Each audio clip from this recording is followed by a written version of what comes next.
ओम शांति। प्रजापिता ब्रह्मा कुमारी ईश्वर विश्वविद्यालय द्वारा साप्ताहिक कोर्स के द्वितीय सत्र में आप सभी का हार्दिक स्वागत है, अभिनंदन है। प्रथम विषय में हमने खुद से मुलाकात सीखी, स्वयं को पहचाना, अपनी इन्नेट क्वालिटीज़ को पहचाना। हम एक ज्योति स्वरूप आत्मा भ्रिकुटी में विराजमान होकर इस शरीर को चला रही हैं। मन बुद्धि संस्कार की मालिक हैं। मन सोचता है, बुद्धि निर्णय देती है। जो कार्य कर लिया जाता है उसे संस्कार कहा जाता है। हम सब ने भी जाना कि हमारा असली घर इस साकार दुनिया से दूर, सूक्ष्म लोक से भी पार, शांति धाम परम धाम है। जब हम खुद से मुलाकात करते हैं, अब हमें ये भी मालूम होना चाहिए कि मेरे पिता कौन है, परमात्मा कौन है, ईश्वर कौन है। आज अगर किसी से पूछा जाए तो सबके अलग अलग जवाब होते हैं। जिसकी जिसमें भावना होती है, श्रद्धा होती है, वो उसको ही परमात्मा या ईश्वर कहता है। वास्तव में परमात्मा कौन हो सकता है? अगर एक पिता के 4 बच्चे हैं, आप चारों से ही पूछें आपके पिता का नाम क्या है, तो सबका उत्तर एक ही होता है। हम सब कहते हैं हम परमात्मा के बच्चे हैं, लेकिन हम सबके उत्तर अलग अलग हैं। इससे सिद्ध है हम अपने पिता को नहीं जानते। परम पिता परमात्मा की सत्य पहचान क्या है, वो कौन है, वो कैसा है, आज हम ये बातें सीखेंगे। परमात्मा कौन हो सकता है, उसके लिए 5 बातें कसौटी के रूप में हैं। आप स्वयं निर्णय लेंगे कि परमात्मा कौन है। सबसे पहली बात, परमात्मा वही हो सकता है जो सर्वमान्य हो। सर्वमान्य अर्थात सभी धर्म की आत्माएं उन्हें अपना पिता स्वीकार करती हूँ। परमात्मा वही हो सकता है जो सर्वज्ञ हो, सब कुछ जानने वाला। जब हमें कोई बात समझ में नहीं आती तो हम क्या कहते हैं? अल्लाह जाने, खुदा जाने, गॉड नोस। तीसरी बात, परमात्मा उसको कहते हैं जो सर्वोच्च हो, ऊंचे से ऊंचा, जिससे ऊंचा कोई भी नहीं। कहते हैं ऊंचा तेरा नाम, ऊंचा तेरा ठाम। नाम भी ऊंचा है, रहने का स्थान भी ऊंचा है। चौथी बात, परमात्मा उसको कहते हैं जो सब कुछ देने वाला है, दाता है। कभी किससे कुछ लेता नहीं, देता है। कहते देने वाला जब देता है तो छप्पड़ फाड़ के भी देता है। 5वीं विशेषता, परमात्मा उसको कहेंगे जो अजन्मा, अकर्ता, अभोक्ता, निराकार हो। अगर किसी का मनुष्य सदृश जन्म होता है तो मरण भी निश्चित है, लेकिन परमात्मा की महिमा में कहा जाता है कि वो अजन्मा है, अकर्ता है, कर्तापन के भान से परे है, पाप पुण्य से भी परे है, निराकार है। निराकार अर्थात जिसका शारीरिक आकार ना हो। कुछ लोग निराकार शब्द से समझते हैं कि जिसका कोई आकार ही ना हो। अगर कोई आकार ही नहीं तो हम उसे याद कैसे करेंगे? नाम रूप से न्यारा भी कह देते हैं। अगर ईश्वर का नाम भी नहीं, रूप भी नहीं, तो हम ध्यान कैसे लगाएंगे? वास्तव में वो शारीरिक नाम रूप से परे हैं। उनका नाम भी है, उनका रूप भी है, लेकिन मनुष्यों सदृश नहीं है। अब इन 5 बातों से आपको क्या लगता है कि कोई आप जैसा, हमारे जैसा परमात्मा नहीं हो सकता। परमात्मा की पहचान जो सत्य है और अविनाशी है, वो पहचान उन्होंने स्वयं उद्घाटित की प्रजापिता ब्रह्मा के द्वारा 1936 में। जो पहचान उन्होंने स्वयं दी, आज वो पहचान आपको बताई जा रही है। अब ये प्रजापिता ब्रह्मा कौन थे, ये तो हम 7th चैप्टर में सीखेंगे, लेकिन जो निराकार परमात्मा है उनका पूरा परिचय लगभग 6 बातों में आता है।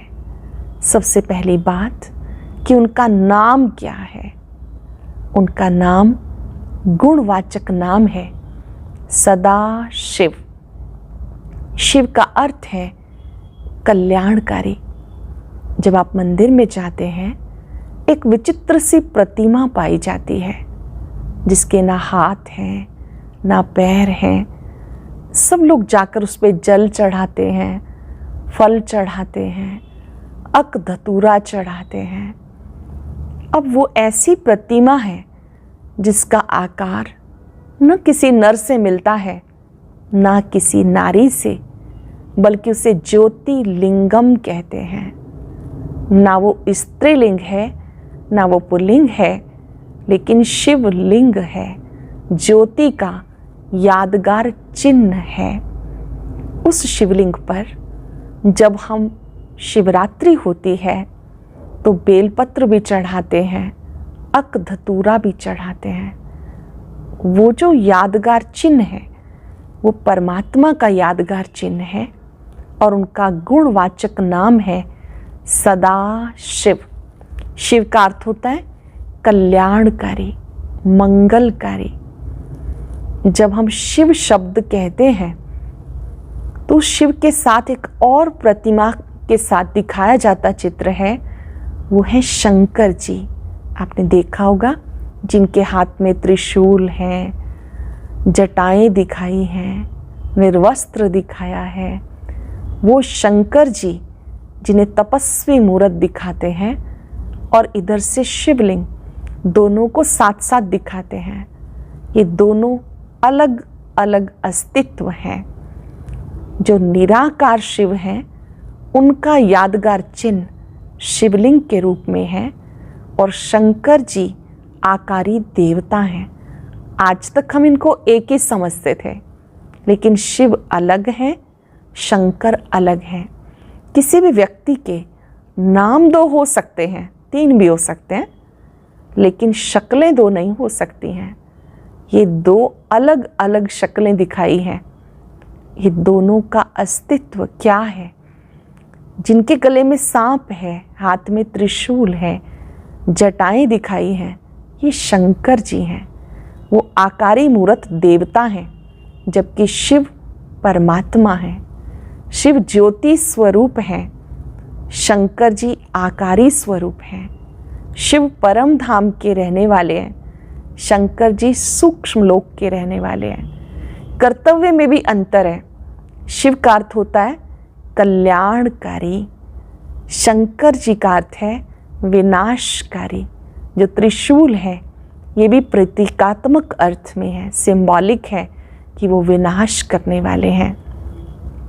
जिस शिव की हम बात कर रहे हैं उन शिव को प्यार से हम बाबा कहते हैं। आप उन्हें ईश्वर कह सकते हैं, अल्लाह कह सकते हैं, खुदा कह सकते हैं। स्नेह भरे शब्दों में हम उनको बाबा कहते हैं। बाबा एक पारिवारिक शब्द है। परिवार के जो बड़े बुजुर्ग होते हैं उन्हें हम बाबा जी कहते हैं। तो परमात्मा के साथ समीपता के अनुभव के लिए हम उनको बार बार भगवान शिव, गॉड शिवा ना कहकर शिव बाबा कहते हैं। अब कुछ लोग बड़े कंफ्यूज हो जाते हैं। बाबा शब्द से ना उनके मन में एक फिजिकल फॉर्म आता है और वो ब्रह्मा को भी बाबा समझने लगते हैं, गॉड समझने लगते हैं।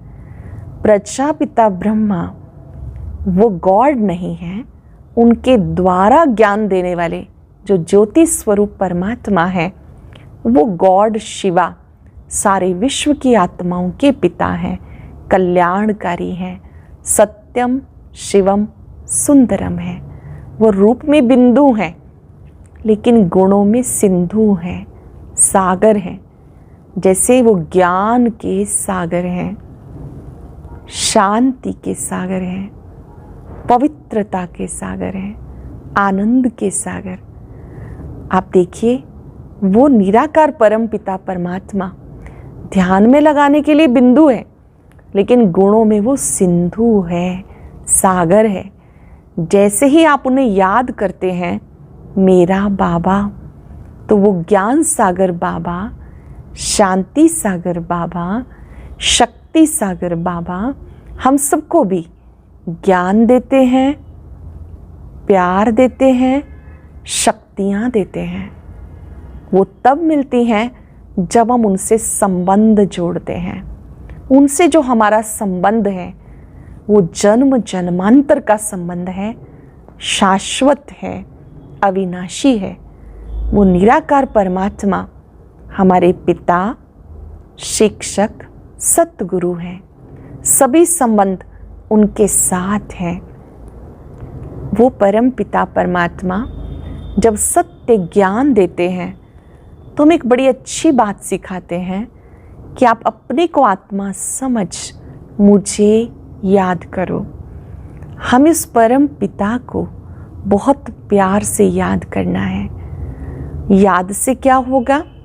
जैसे जैसे आप उन्हें याद करते हैं तो उनके गुण और शक्तियाँ वो हमारे में आनी शुरू हो जाती हैं, क्योंकि जैसा चिंतन वैसा जीवन होता है। केवल उसके साथ संबंध जोड़ने की ज़रूरत है। हम उसके साथ संबंध नहीं जोड़ते तो हमारा मन और बुद्धि भटकते रहते हैं, क्योंकि पहचान की भी कमी है और बिना पहचान के इंसान भटकता रहता है। अब ये जो 5 बातें हम सब ने सुनी, ये किसी भी देवी देवता पे लागू नहीं होती हैं, केवल एक परम पिता पर लागू होती हैं। वही है जो सर्वमान्य है। आप देखिए, सभी धर्म पिताओं ने उन्हें अपना पिता स्वीकार किया। जैसे श्री गुरु नानक देव जी ने कहा, एक ओंकार, परमात्मा एक है, निराकार है। क्राइस्ट ने कहा, गॉड इज लाइट, परमात्मा एक ज्योति है, प्रकाश है। उन्हें स्वयं को परमात्मा का बच्चा कहा और परम पिता परमात्मा की ओर ध्यान लगाने के लिए इशारा किया। इसी तरह से अगर आप रामेश्वरम में जाएंगे, श्री राम जी को शिव की पूजा करते दिखाया है। इसका अर्थ है जो शिव हैं वो श्री राम जी के भी ईश्वर हैं। गोपेश्वरम में श्री कृष्ण जी को पूजा करते दिखाया है, क्योंकि वो श्री कृष्ण जी के भी पिता हैं। इसी तरह से अगर आप पशुपतिनाथ में देखते हैं तो पशुपतिनाथ में भी परमात्मा शिव का शिवलिंग पाया जाता है। पशुपतिनाथ के साथ सोमनाथ का मंदिर, वहाँ पर भी दिखाते हैं हीरे का शिवलिंग बना के पूजा की। परमात्मा पिता सभी धर्म पिताओं के भी पिता हैं और उनके अनेक नाम उनके कर्तव्य के आधार पर हैं। बहुत सारे नाम हैं परमात्मा शिव के, जैसे उन्हें सोमनाथ कहते हैं। अब सोमनाथ क्यों कहते हैं? क्योंकि वो हम आत्माओं को सोम रस पिलाते हैं। ज्ञान का जो रस है ये सोम रस है, ये पिलाते हैं, इसलिए उनको सोमनाथ कहते हैं। विश्वनाथ कहते हैं क्योंकि वो सारे विश्व की आत्माओं के पिता हैं, इसलिए उनको विश्वनाथ कहते हैं।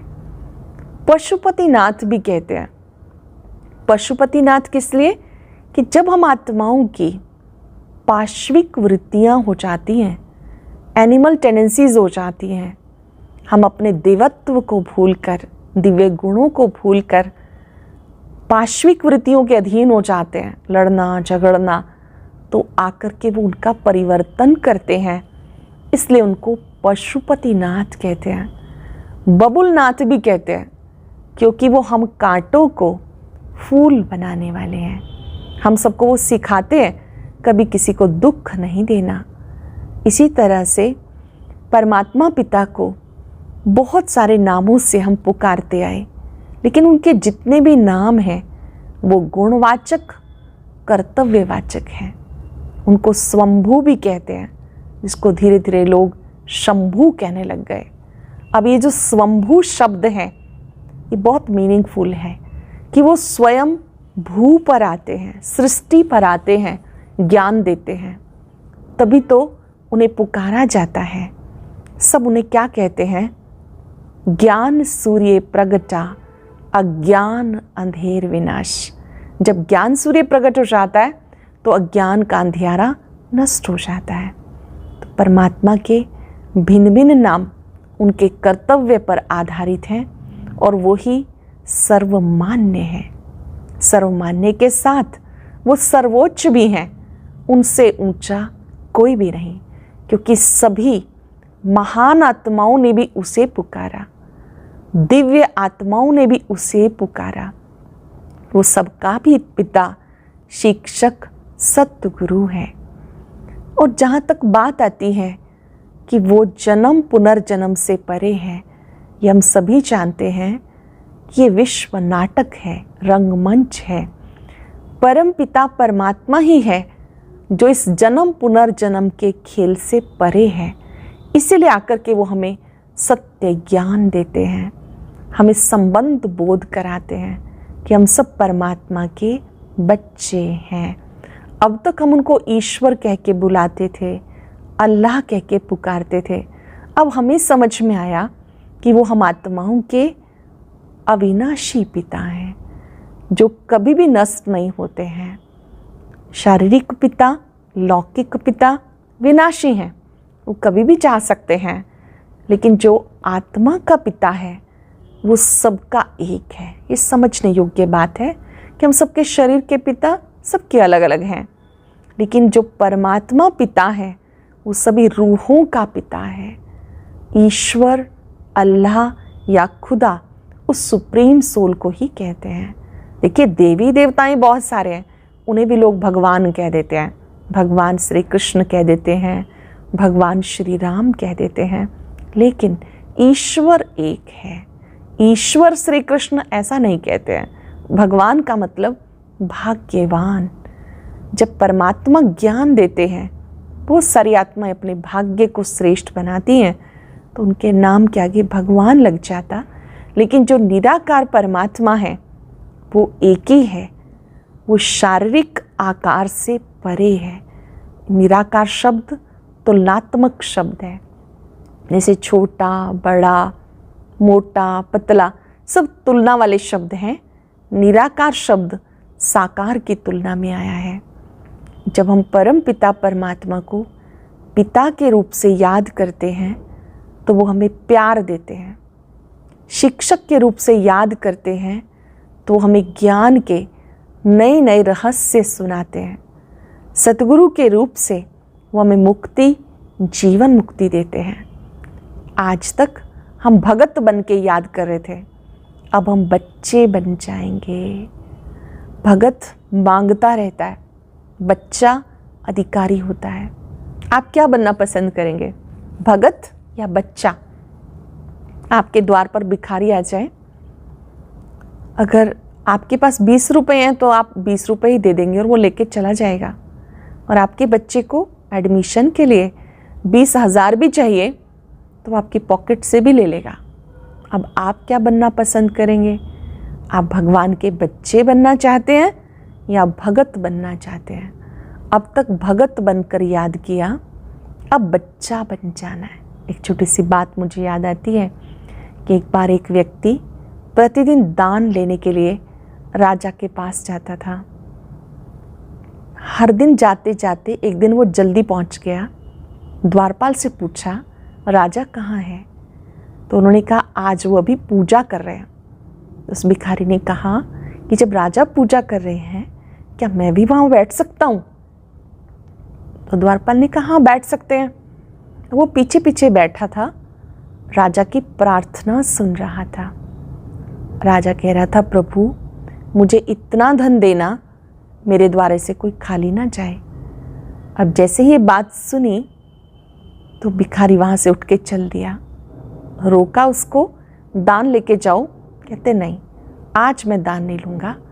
आज मैंने समझ लिया जिससे मैं भीख मांग रहा हूँ वो स्वयं भी भगवान के आगे भिखारी है। जब ये भगवान से ले सकता है तो मैं क्यों नहीं। उसको संबंध बोध हुआ कि मैं भी परमात्मा का बच्चा हूँ। अब मान लीजिए राजा भगवान श्री राम जी की पूजा कर रहे हैं, उनके लिए वो आराध्य देव हैं उनके, वो उनको भगवान कहते हैं। अब श्री राम जी किसकी पूजा करते हैं? श्री राम जी शंकर जी की करते हैं। शंकर जी किसकी करते हैं? शिव की करते हैं। अब परमात्मा के कितने भक्त हैं जिनको उन्होंने देना है, फिर आगे श्री राम जी के कितने भक्त हैं जिनको उन्हें देना है, फिर राम जी के भक्त हनुमान जी, आगे उनको कितनों को देना है। लास्ट तक तो थोड़ा ही पहुंच पाता है। क्यों ना डायरेक्ट ईश्वर से संबंध जोड़ा जाए। कोई कोई सोचते हैं कि गुरु ही तो बता सकता है। गुरु का मतलब भी गाइड से है, जो हमें केवल प्रेरणा दे, गाइडेंस दे। और इस समय परमात्मा स्वयं हमें गाइडेंस दे रहे हैं। जब हमारा परिचय परमपिता परमात्मा से हो जाता है तो हमें याद उनको करना है। कोई ना कोई माध्यम तो बनते ही हैं जो परमात्मा का परिचय देते हैं। तो जो परिचय देने के लिए निमित्त बने, हमें उन्हें याद नहीं करना, हमें याद परमात्मा शिव को करना है।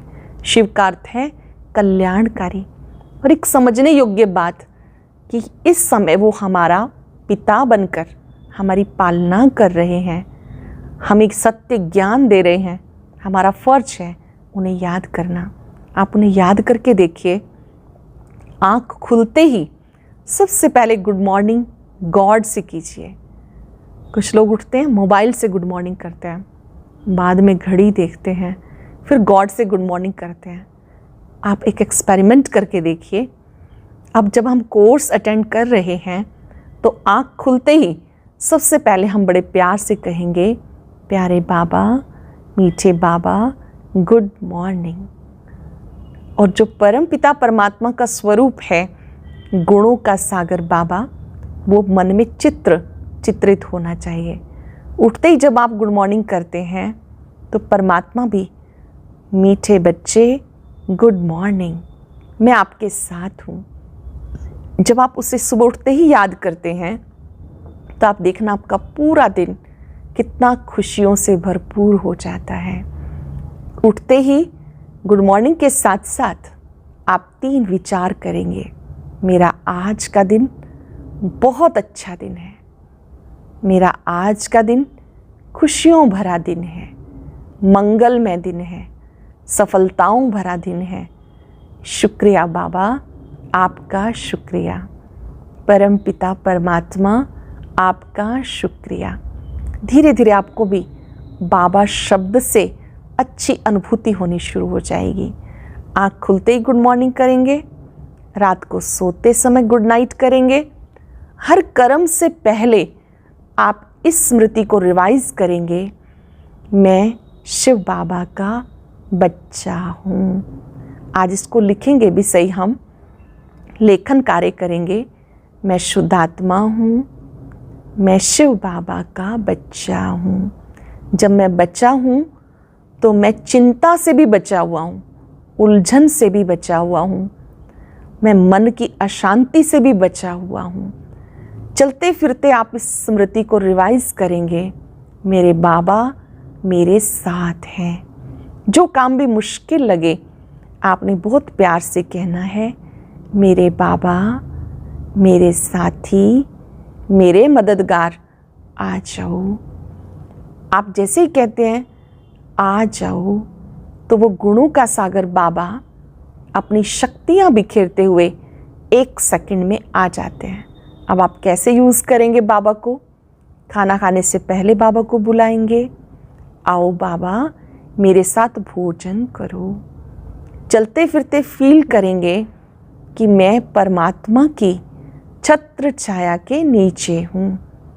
जब आप सोने लगेंगे तो आप अपने बोझ बाबा को देखकर सोएंगे। संबंध कितना ज़रूरी होता है एक छोटे से दृष्टांत से समझेंगे। एक बच्ची अपने पिता के साथ नदी को पार कर रही थी। जैसे वो नदी पार करना शुरू करती है, धीरे धीरे नदी का पानी ओवरफ्लो करने लगता है। उसे डर लगने लगता है। कहती, पापा जल्दी से मेरा हाथ पकड़ो। उसके पिता कहते हैं, बेटा डरो नहीं, आप मेरी उंगली पकड़ लो। वो बहुत इंसिस्ट करती है, नहीं पापा जल्दी से मेरा हाथ पकड़ो।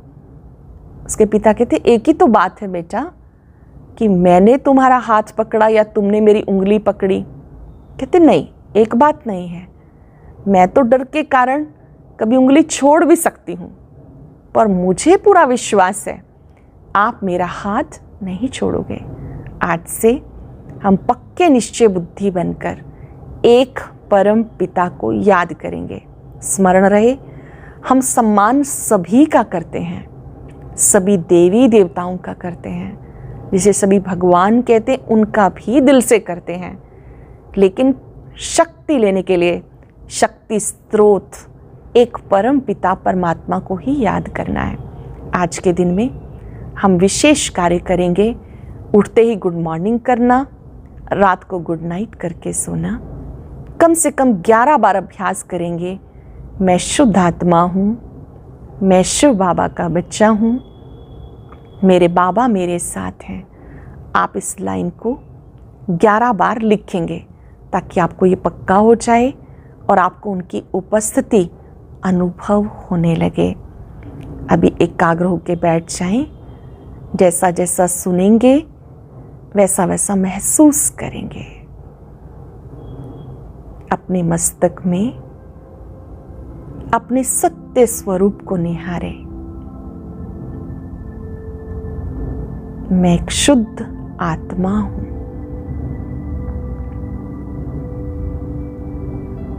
चमकता हुआ दिव्य सितारा हूं।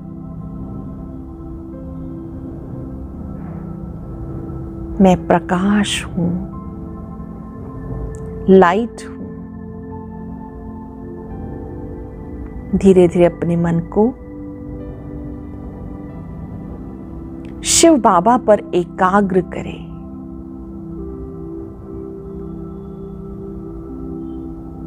गुणों का सागर बाबा बुद्धि के चित्र के सामने आ जाए। चिंतन करें, आज मैंने अपने पिता को सत्य स्वरूप से पहचाना है। मैं शिव बाबा का बच्चा हूं।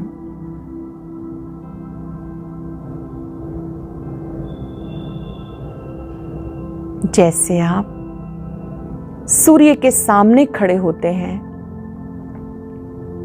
महसूस करें मेरे बाबा मेरे साथ हैं।